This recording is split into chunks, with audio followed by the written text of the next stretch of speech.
Hello everybody, how's it going? Welcome back to today's video. Um, it's basically here. The big first severe weather event is here, and no, I'm not talking about the one in Dixie. I'm talking about the one in Oklahoma. For today's risk, we had a marginal risk in Iowa, southeastern Nebraska, Missouri, Kansas, Oklahoma, Texas. We had a slight risk in Kansas, Oklahoma, Texas, and then the main threat we had an enhanced risk in central Oklahoma and north central Texas. There is a 15, and now this is a overnight threat, which is the bad part. We have a 15% chance of seeing hail of 1 inch diameter or greater in southern Kansas, central Oklahoma, and north central Texas. We have a 15% chance of seeing damaging winds of 50 knots or stronger in south central Kansas, central Oklahoma, and north central Texas. And we have a 30% chance of seeing gusty winds of 50 knots or higher in central Oklahoma and north central Texas.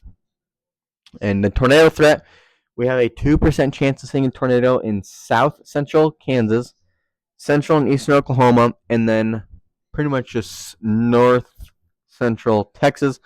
5% chance of seeing a tornado in central Oklahoma and north central Texas, and then the 10% in central Oklahoma and north central Texas. And this does include the Oklahoma City metro area, so Norman, OKC, anywhere near there, Fort Still, Wichita Falls, Texas. So watch out.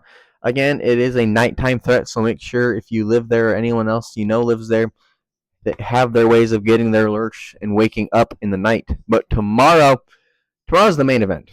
We have that marginal risk in Kansas, Missouri, Illinois, Indiana, Kentucky, Tennessee, North Carolina, South Carolina, Georgia, Florida, Texas, Oklahoma. We had that slight risk in Oklahoma, Arkansas, Tennessee, Alabama, Mississippi, Georgia, Florida, Louisiana, Texas, and the enhanced risk in Texas, Oklahoma, Arkansas, Mississippi, Alabama, Florida Panhandle, and Louisiana. The hail doesn't look to be a big issue with this storm, as there's just a large 5% area of seeing hail 1 inch in diameter or greater. That just extends from Kansas, Missouri, Oklahoma, Arkansas, Texas, Louisiana, Mississippi, Alabama, and the extreme western part of the Florida Panhandle. Wind is going to be a significant threat, though. We do have a 15% chance of seeing wind gusts of 50 knots or stronger in Oklahoma, Texas, Arkansas, Louisiana, Tennessee, Mississippi, Alabama, Georgia, and the Florida Panhandle. We have a 30% chance of seeing wind gusts of 50 knots or higher in Texas, Oklahoma, Arkansas, Louisiana, Mississippi, Alabama, Florida. And then we have that 30% hatch risk, means there's a 30% chance of seeing wind gusts of 65 knots or stronger in Louisiana, southern Arkansas, and Mississippi. And the tornado threat, granted, this is day 2, so this is for tomorrow, so this could change by tomorrow morning. We do have a tornado threat, a big tornado threat. 2% chance is Kansas, Missouri, Oklahoma, Texas, Arkansas, Mississippi, Alabama, Georgia, Tennessee, and the Florida Panhandle. The 5%, Oklahoma, Arkansas, Mississippi, Alabama, Florida Panhandle, Louisiana, Texas. 10% is Texas, Oklahoma, Arkansas, a little bit of Mississippi, Florida, Louisiana. The 10% hatch risk is a 10% chance of seeing a significant tornado. So EF2 or stronger tornado. Louisiana, Arkansas, Mississippi, Alabama. So tomorrow looks like a wind and tornado threat. And then day 3, we have the marginal risk in New York, Pennsylvania, Ohio, West Virginia, Maryland, New Jersey, Virginia, North Carolina, South Carolina, Georgia, Florida, and then a slight risk in Georgia, North Carolina, South Carolina, Virginia, Maryland, and Delaware, and a little bit of southeast Pennsylvania. Probabilistic, there's a 15% chance of seeing severe weather in Delaware, Maryland, Virginia, North Carolina, South Carolina, and Georgia. So nothing too crazy like tomorrow. But that's it. So we're going to go to pivotal weather here.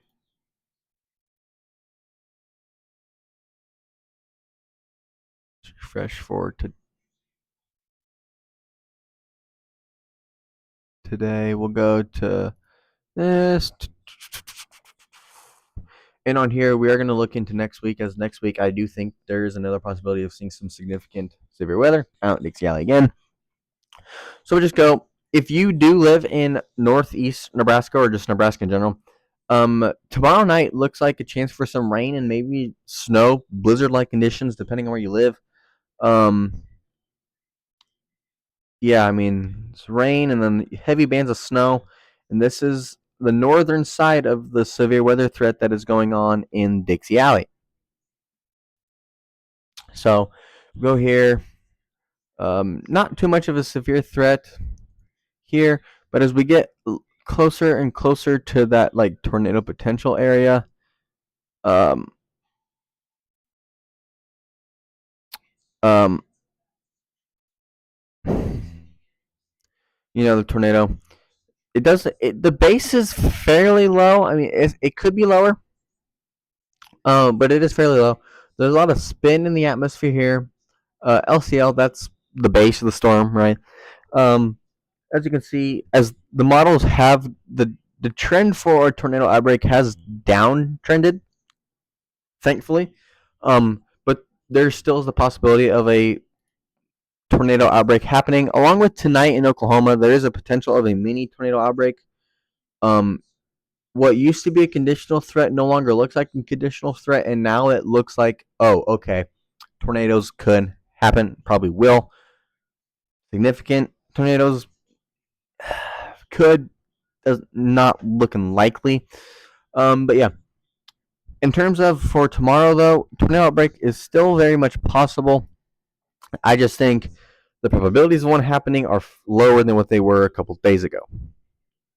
But as this goes on through to tomorrow, actually, yeah, we'll do it.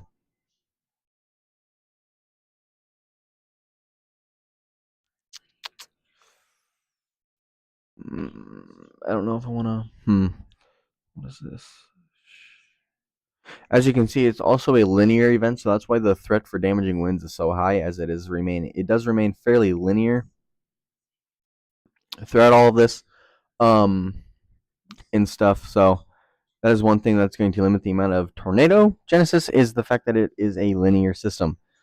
But if we go to severe weather here and we go to supercell composite, okay. So anywhere out here are supercell storms.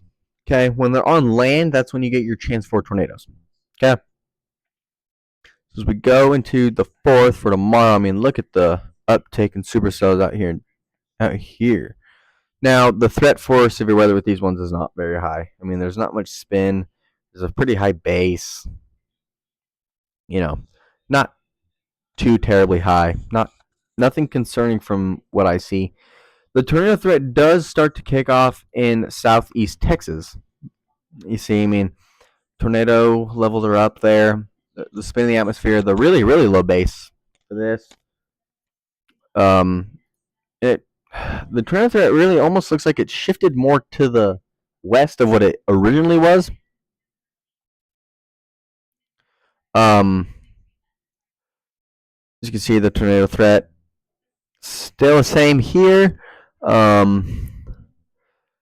don't know how much it'll change from now until tomorrow morning.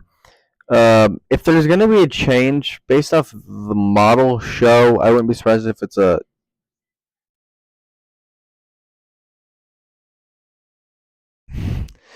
could be a downgrade, but if anything changes, it might just change in the location.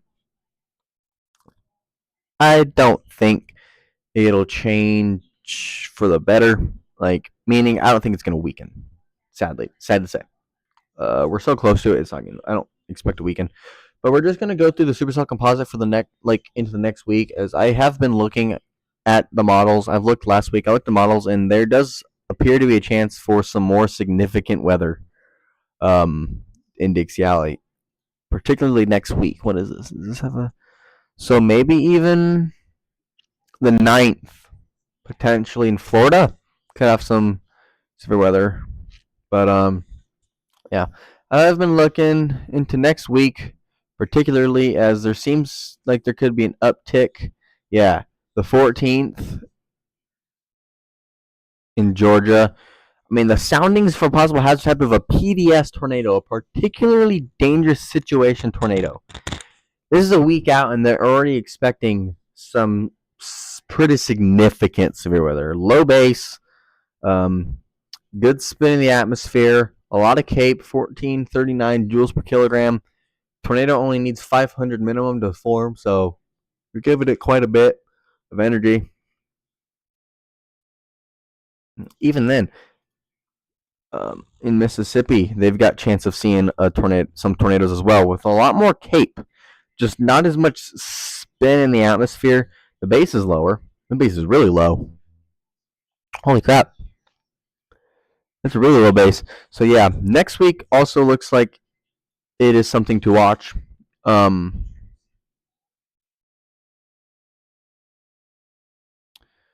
and then maybe in extreme southern Texas, maybe there's potential for some tornadoes here too. Marginal tornadoes. So nothing too crazy like we're expecting tomorrow or into next week, but late next week. But definitely, the threat is definitely there.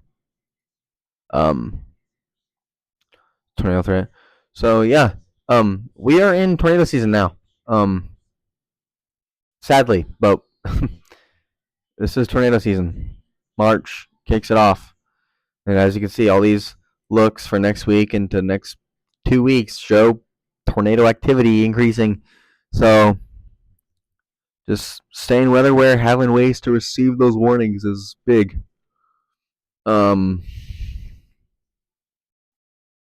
I don't know if Georgia's going to replace the PDS or if it's this whole system that's just really volatile for severe weather. So this doesn't say PDS tornadoes. This just says tornadoes, but the parameters are off the charts high. I mean, the significant tornado parameters with the incorporation of there being a cap, which doesn't look like there will be, negative 69. Does not look like there will be much of a cap, if any at all, which is not good. The cap is the only thing that would keep these storms from firing up and becoming monster tornado producers. And with the environment and the location, um, that these tornadoes would be in, the potential for long track violent tornadoes is not out of the question. But then again, take that with a grain of salt because this is a week out. Okay? Week out. But week out and they're already thinking this bad? I mean, that's pretty convincing. So this looks like it could be a 3-day thing. Maybe not. Maybe. It's all just dependent on how storms form and how they fire up. But yeah, tornadoes look like they're here to stay. Um, we will find out.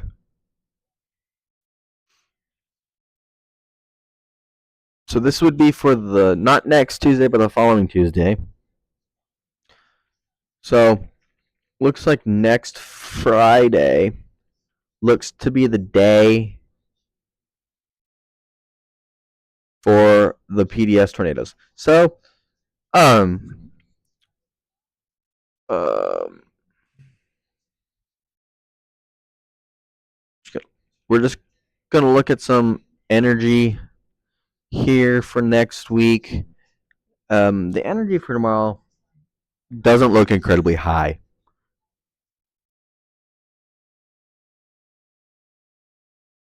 Hence the reason I'm not going to look at it too much. But yeah, the energy for next week looks pretty convincing that we could see some significant severe weather, some significant I'm going backwards. Some significant tornadoes possibly. So, yep. Um Look at the cap for tomorrow. That might be part of the reason they have the tornado threat so low. As you can see tonight, later tonight and tomorrow morning, the cap in Oklahoma goes away. I mean, it's gone, like it never existed. And then it forms back up really strong. Yeah. What I'm seeing here is there is a cap forming tomorrow for tomorrow's threat. But anything, basically, anything in here, inside this area, if it stays discrete, could form a tornado. That's going to be the thing, is if storms stay discrete, supercells stay discrete tomorrow, they can and probably will form some significant, strong, maybe even long track tornadoes. Um, yeah. The cap, yeah. Next week looks like it's another big day. The cap almost gets completely and utterly just demolished by the storms. This is the first. I mean, it ain't got much cap at all. Yeah, next week looks like a pretty big day, but again, that's a week from Friday, so take that with a grain of salt. Um, but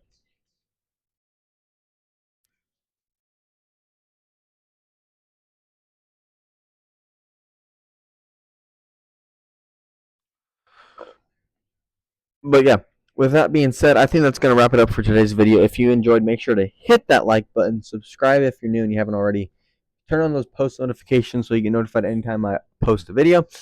Tell your friends and family about the channel so they stay weather aware as we are getting into the peak of severe weather and tornado season. But you know what, I am going to see you in the next one.